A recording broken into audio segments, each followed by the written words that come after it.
Hi, Michael Balesta here. Hope you are having a good day. Time to check out what is going on thanks to the Cleveland Browns, NFL, NBA apps, and websites. The Browns moved to 3-6 after a hard-fought win against a hot Buffalo Bills side that came in at 6-2, and the Browns won by the final score of 19-16. Cleveland started strong as Nick Chubb took the ball in the game's second play from scrimmage and raced for 21 yards. Then Mayfield threw a pass to Jarvis Landry for 12. Then Kareem Hunt hauled in a 7-yard catch. After that, Landry caught an 18-yard reception. Subsequently, he capped off the drive with the game's first score from 17 yards out. Unfortunately, Jarvis was too charged up, committing an unsportsmanlike penalty, placing the extra point attempt from the 30. Austin Seibert was wide right, keeping the margin at 6, less than 3 minutes into play. Denzel Ward was called for defensive pass interference on the first play of Buffalo's initial possession. Though the Bills got into plus territory, the Browns held on downs, taking over on the 39-yard line. Cleveland ran 14 plays on this drive. After Shaq Lawson tackled Chubb for a 2-yard loss, Mayfield threw 2 passes to Hunt and Demetrius Harris, which totaled 14 yards. Then it was back to the University of Georgia running back for an 8-yard carry. Following 2 incompletions, it was 4th down and 2 at the Bills' 41. Baker found Demetrius for 16. After Nick got the ball, racing down to the 1, the red zone issues reared their head. Mayfield threw incomplete to Odell Beckham Jr., but Jordan Poyer interfered with him in the end zone. Chubb lost yardage on first down, could not get in on the second try. Mayfield tried Beckham again, and Tre'Davious White's infraction gave Cleveland another set of downs. Nick Chubb could not find the end zone on 3 of the next 4 plays, and Buffalo got the ball back at the 3. Sione Takitaki and Mack Wilson each made tackles forcing 3rd down. Denzel Ward was in coverage as Josh Allen could not find John Brown. The Browns thought that they would get good field position after a Bills 3-and-out late in the first quarter, but Corey Borjaquez drilled a 59-yard punt, and Dontrell Hilliard was eventually able to fall on the ball at the 27-yard line. Cleveland went 3-and-out, giving the Bills the football at their own 24, less than a minute into quarter number 2. T.J. Carey did get shaken up after Devin Singletary got 9 yards. After Frank Gore picked up a first down, Allen ran for a dozen. 2 plays later, Singletary gained 8. Josh threw to Dawson Knox and Robert Foster for pickups of 12 and 20, setting Buffalo up at the Browns' 12. After Frank was held to 2 by Taki, Allen ran untouched for a 10-yard touchdown. Stephen Hauschka made the point after with more than 10 minutes left until halftime. The Browns were able to respond, down 7-6. Tavir Thomas brought the ball out to the 23. Chubb found some room on 2nd and 10. He gained 6. Then Beckham took a short pass for 16. Cleveland went back to running the ball as Chubb picked up another 16. Then it was Mayfield to Landry for another first down. After an incompletion, Nick toted the rock for 12. After Baker went to Jarvis for 5, Hunt ran for 9 yards to set up 1st and goal. Landry caught another pass, but was stopped. Then Trent Murphy was ready for Chubb for a 2-yard tackle for loss. On 3rd down, Mayfield did not hand the ball off and tried to throw in Nick's direction, but unsuccessfully. Seibert made a field goal from 27 yards to give Cleveland a 9-7 lead with about 3.5 minutes left. Buffalo marched down the field again as Allen found Cole Beasley for a big gain. Mack Wilson did get injured on the same play, but continued. Later in the drive, Allen hit completions of 16 and 11 to Brown. 3 straight incompletions meant the Bills would try to retake the lead. Hauschka's kick sailed to the left. The Browns, though they picked up 1 first down, decided to be conservative and take the halftime advantage. The third quarter saw Buffalo get the ball first. After Beasley took Allen's pass for 16 on play number 2, Singletary rushed for 10 yards.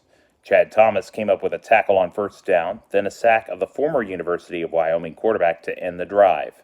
Unfortunately, because the Bills picked up enough first downs, Cleveland snapped the ball inside their own 10 on the next series, and Tremaine Edmonds took down Baker Mayfield in the end zone for a safety with under 11 minutes left in the quarter. That tied the game at 9. Penalties derailed the visiting team's next drive, so the Browns got the ball back 85 yards away from the end zone. Mayfield connected with Beckham for 10 yards on 2nd and 2, then Hunt for nearly 20 on the next play. Later on 3rd and 9, Odell caught a 14-yard reception. Hunt rushed for 4, but the drives stalled. Austin Seibert trotted onto the field, making from 47, giving Cleveland a 12-9 lead in the latter stages of the third. The Browns' defense bended but did not break. John Brown advanced the ball to the 43 after a 12-yard catch. Larry Okunjobi was called for roughing the passer after it appeared that Buffalo was going to face 3rd and 10. The ball rested in Cleveland territory as Buffalo had a fresh set of downs. Allen thought he had a first down, but offensive holding gave the Browns a reprieve. Buffalo would turn the ball over on downs as Wilson was in pass coverage, Mack Wilson that is, on 4th and 4 outside the Cleveland 35. That was the last play before the fourth quarter. The defenses kept winning the day, and after an exchange of punts, the Browns got the football back. Chubb gained 6 yards. Then Mayfield tried to take the top off the defense by trying Odell Beckham Jr. deep, but to no avail. The quarterback was sacked on 3rd and 4, meaning the Bills were back on offense with just over 9 minutes remaining in regulation. Andre Roberts picked up hidden yardage with his big return just past midfield after the punt. And then from the 48, Josh Allen targeted Dawson Knox on first down for an advance of 21. It looked like once again Cleveland was going to be in good shape, being ahead of the down and distance after Buffalo got called for holding. However, Allen went back to Beasley for 26 yards. And then 3 plays following that, Sheldon Richardson forced a fumble of the Bills' quarterback, but an offensive lineman fell on the ball at the 1, which was enough for a first down. Richardson and Thomas both were in pain, but both were in probable status. Frank Gore thought he picked up the final yard, but replay reversed the decision, so Josh Allen ran it in on 2nd and goal with about 5.5 minutes remaining. Hauschka's kick meant that the Browns needed to go the length of the field, trailing 16-12. Tavir Thomas ran the kickoff back to the 18. Odell Beckham Jr. caught a pass to move the sticks on 2nd and 9. After Kareem Hunt picked up 3, a key moment occurred. Mayfield lost the ball, and Jerry Hughes had clear sailing for what would have been a game-sealing touchdown, but replay made the right decision. Mayfield did throw the ball forward to Hunt, which meant the fumble turned into an incompletion. So no touchdown. On 3rd and 7 from the Browns' 35, Mayfield went to Kareem for a 9-yard completion. After passing to Beckham for 4, Baker went deep to Jarvis Landry on the first play after the 2-minute warning, which went for 24 yards. After Chubb was stopped for no gain, it was 2nd and goal from the 7. Mayfield capped the drive off with a touchdown to Rashard Higgins. Seibert's extra point ensured that a field goal could only tie the game, so the Browns were up 19-16 with 1:44 to play. The Bills had a chance to respond. On 3rd and 8 from their own 27, Allen went to John Brown for a pickup of 21 yards. A catch by Isaiah McKenzie took the ball to the Cleveland 41. Devin Singletary caught a 6-yard pass on 2nd and 10, but the clock kept running, and on 3rd down, the pass to John was incomplete.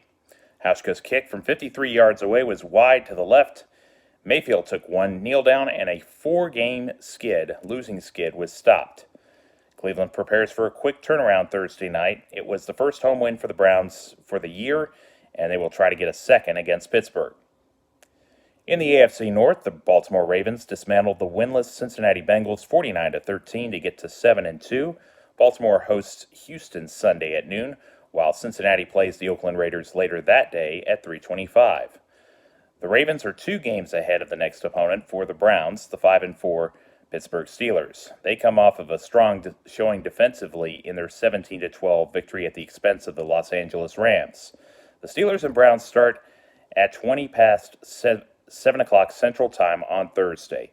Red Rock Bar and Grill on Midway and Frankfurt, the southeast corner of those streets, will carry the game, so be sure to come early and find a seat to watch it if you live in the Dallas area. The Cleveland Cavaliers were competitive, but they came up short at home against the Boston Celtics on Tuesday night, 119-113. After Tristan Thompson scored the first basket of the game, they found themselves on the back foot all night, but were no further back than 13. The Cavs kept the turnovers down in single digits and were a +7 in offensive rebounding. The Celtics controlled the steals, blocks, and defensive rebounding departments. Boston really shot the ball well, making 48 of 85 attempts from the field. Cleveland shot 7 more foul shots, missing only 2. Colin Sexton was the leading scorer for the Cavaliers with 21. Thompson finished with 19 points and 13 boards. Kevin Love was 1 rebound shy of a double-double. Larry Nance Jr. did not attempt many shots, but when he did, he was very effective. That included 3 three-pointers. Zeddy Osman and Jordan Clarkson also put in a dozen points. Darius Garland had a tough night shooting the ball. In the end, Gordon Hayward simply could not miss. Closed the game by making 17 of 20 shots, totaling 39 points for the Celtics. Kemba Walker finished with a quarter century, and Jason Tatum poured in 18. Friday in Washington, it was Cleveland who got to enjoy the view from in front. They went wire to wire in a 113-100 victory against the Wizards. Their biggest lead was 21 points. The Cavs shot nearly 46%, doubled them in steals with 10. Rebounding was a push. Washington was 26-18 in the assist category. Both sides were dreadful from behind the arc. Once again, Cleveland were the aggressors, and they made 25 of 29 from the charity stripes. The second quarter was where the away team took control, outscoring the opposition 37-26. Individually, Tristan scored 21 with 12 rebounds. And then Kevin Porter Jr. was 5 of 11 with 13 points. Love and Sexton finished on 16 points. Garland was more efficient shooting the rock and was a plus 13 on the court. 7 Cavaliers had at least 10 points. As for the Wizards, Rui Hachimura, Thomas Bryant, and Bradley Beal combined for 64 points for their team. Sunday, Cleveland was able to string consecutive victories together. They jumped out to a 31-19 lead after 12 minutes, once again going wire to wire in a 108-87 result against the Knicks at Madison Square Garden. There were a lot of turnovers, but the Cavs threw it away 7 fewer times. Cleveland gave away many offensive rebounds and had 8 shots blocked, but the formula for recent success showed up again. They attempted 31 free throws, making most of them, and their biggest lead was 30. Sexton scored 31 points. Clarkson and Love each dropped 17 points. Though Thompson was held to 9 points as well as rebounds, he had a plus 33 while he was on the court. Garland finished with a dozen points, and Julius Randle led New York in scoring with 20 and tallied 16 boards. The 4 and 5 Cavaliers are back on the court tonight on the road against the Philadelphia 76ers. The game is scheduled to air on NBA TV at 6 p.m. Central. And Cleveland then hosts the Miami Heat early Thursday evening. Note the start time as tip-off is listed for 5 o'clock for that one. Sunday, Philadelphia will be in town at 2 before the Cavs play the Knicks. And that'll be Monday after 6 p.m. in New York City. Please check out the Facebook group North Texas Browns Backers page and hit the like button for the latest updates there. The text of this blog is available at http://www.mjbalesta2, as in the number 2.wordpress.com. I am on Twitter at mjbalesta2, on Facebook at Michael Balesta, and on Instagram at mjbalesta2. Archive videos on YouTube can be found by searching Michael Balesta Roman numeral 2. If you could, I would love your feedback and place it in the comments section. And if you like what you see, please hit the like and subscribe buttons. Thank you so much. May you have a great day, and thank you very much for watching. God bless you. Have a wonderful day.